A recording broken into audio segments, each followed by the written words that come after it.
Penanganan terhadap anak tidak sekolah di Kabupaten Jepara dapat diselesaikan dalam 4 tahun mendatang. Bupati Jepara Dian Kristiandi menargetkan penanganan terhadap anak tidak sekolah atau ATS di Kabupaten Jepara dapat diselesaikan dalam 4 tahun mendatang. Hal tersebut disampaikan oleh Dian Kristiandi saat meluncing gerakan Yuk Sekolah Maneh di Pendopo Raden Ajeng Kartini, Jepara pada hari Selasa 7 Desember 2021.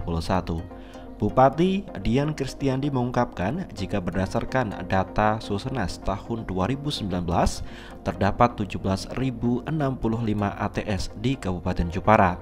ATS ini terdiri dari anak tidak pernah sekolah, anak putus sekolah, dan anak tidak melanjutkan sekolah.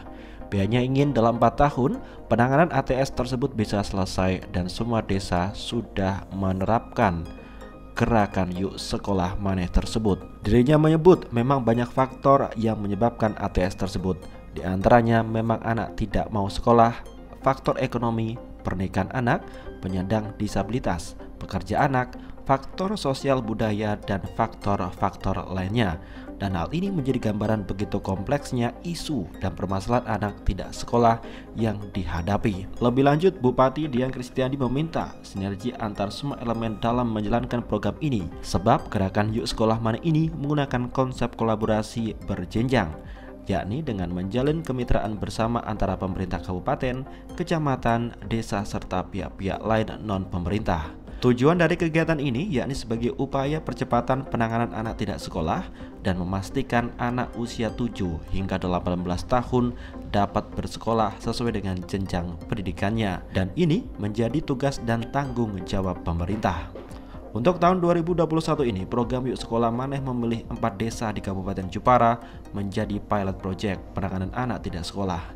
Desa tersebut masing-masing Desa Kecamatan Alumsari, Desa Tegal Sambi Kecamatan Tahunan, Desa Tulakan Kecamatan Donorojo, dan Desa Tubaran Kecamatan Kembang.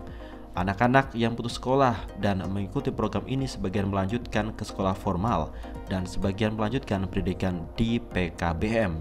Dalam launching tersebut hadir juga perwakilan UNICEF wilayah Jawa Bali, Yuanita Marini Nagel, pimpinan perangkat daerah terkait, serta perwakilan anak yang putus sekolah.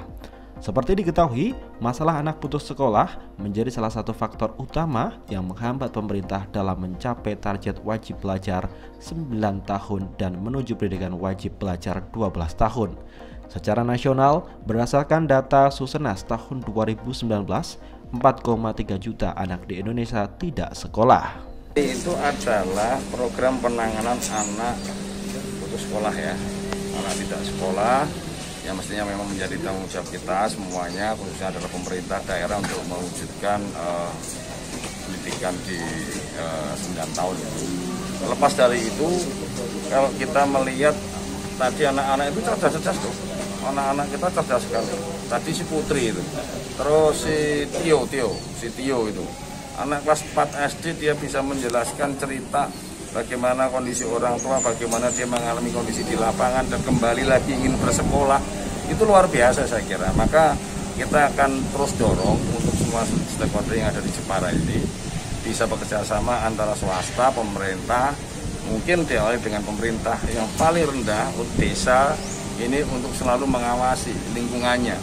Jadi pengaruh yang kita khawatirkan adalah tadi saya sampaikan bahwa anak PAUD saja itu bisa mengoperasionalkan handphone, yang ada di handphone itu isinya macam-macam. Kalau dia tanpa ada landasan pendidikan yang cukup, maka itu sesuatu yang berbahaya kelak. Nah, itulah yang kemudian kita terdorong terus untuk mewujudkan kita ini 4 tahun ke depan harapannya 17.000 sekian itu anak Jepara bisa kembali sekolah lagi. Langkah strategisnya apa Pak? Tentu kita akan mengajak menggandeng pihak swasta dalam rangka untuk menyalurkan CSR-nya. Dan kita lebih memprogramkan secara prioritas dalam dunia pendidikan penanganan terkait dengan anak tidak sekolah itu.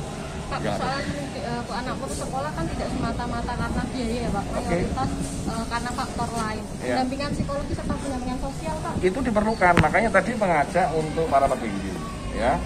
Kemudian mereka inilah yang tahu secara pasti di lingkungannya.